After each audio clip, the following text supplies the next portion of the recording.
Shalom pendengar yang dikasihi dan mengasihi Tuhan Yesus Kristus. Berjumpa lagi dengan saya Cynthia dalam waktu teduh. Marilah kita menyiapkan hati kita untuk mendengarkan firman Tuhan. Kiranya hikmat dari Allah Bapa yang memampukan kita untuk mengerti firman dan melakukannya dalam kehidupan sehari-hari kita. Renungan harian hari ini berjudul Apa yang Allah Katakan. Bacaan Alkitab hari ini diambil dari 1 Raja-Raja 13 ayat 7-22.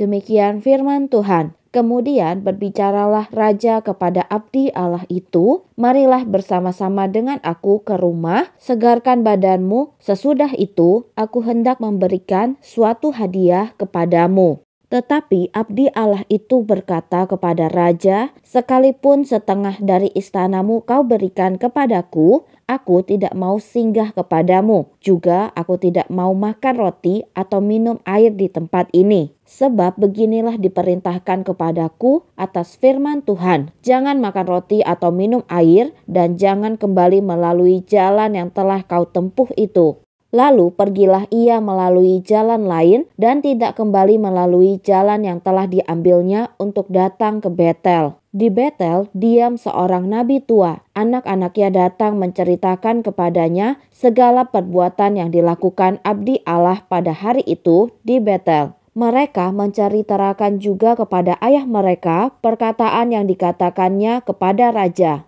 Kemudian ayah mereka bertanya, dari jalan manakah ia pergi? Lalu anak-anaknya menunjukkan kepadanya jalan yang diambil abdi Allah yang datang dari Yehuda itu. Dan pergi mengikuti abdi Allah itu dan mendapatinya duduk di bawah sebuah pohon besar. Ia bertanya kepadanya, engkaukah abdi Allah yang telah datang dari Yehuda? Jawabnya, ya, akulah itu. Katanya kepadanya, marilah bersama-sama aku ke rumah untuk makan roti. Tetapi jawabnya, aku tidak dapat kembali bersama-sama engkau dan singgah kepadamu. Aku tidak dapat makan roti atau minum air bersama-sama engkau di tempat ini, sebab telah diperintahkan kepadaku atas firman Tuhan, jangan makan roti atau minum air di sana. Jangan berjalan pulang melalui jalan yang telah kau ambil itu. Lalu jawabnya kepadanya, aku pun seorang nabi juga seperti engkau, dan atas perintah Tuhan, seorang malaikat telah berkata kepadaku bahwa dia pulang bersama-sama engkau ke rumahmu, supaya ia makan roti dan minum air. Tetapi ia berbohong kepadanya. Kemudian orang itu kembali bersama-sama dia, lalu makan roti dan minum air di rumahnya. Sedang mereka duduk menghadapi meja, datanglah firman Tuhan kepada nabi yang telah membawa dia pulang.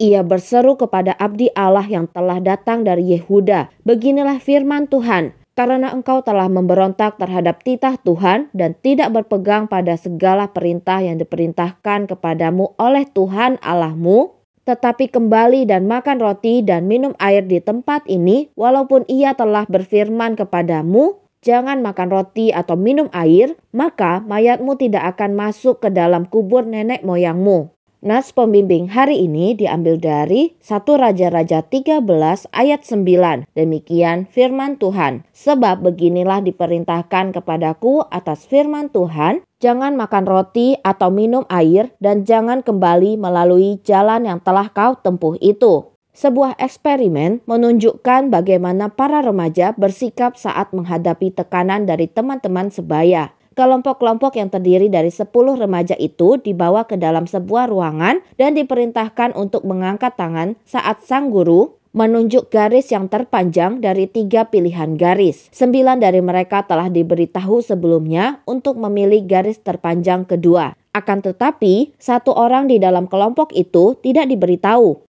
Eksperimen tersebut dimulai dengan 9 orang remaja yang memilih garis yang salah. Lalu orang yang ke-10 biasanya akan menoleh ke sekelilingnya, mengerenyitkan dahi dengan bingung. Kemudian ia akan mengangkat tangan mengikuti kelompok tersebut karena ia tidak memiliki cukup keberanian untuk berbeda dari mereka.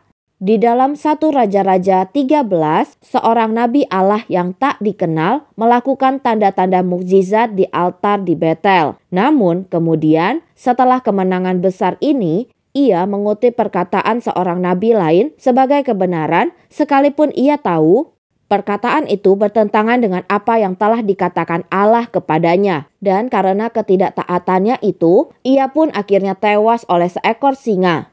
Cerita di atas mengajarkan kepada kita bahwa firman Allah lebih tinggi daripada perkataan orang lain dan karena itu harus ditaati. Saat kita tergoda untuk menyerah di bawah tekanan, saat itulah kita harus berdiri tegak. Firman Allah, kebenaran itu selalu dapat diandalkan. Firman Allah adalah kompas yang menjaga kita di jalan yang benar. Demikianlah renungan harian hari ini. Sampai jumpa lagi pada kesempatan berikutnya. Tuhan Yesus memberkati kita semua.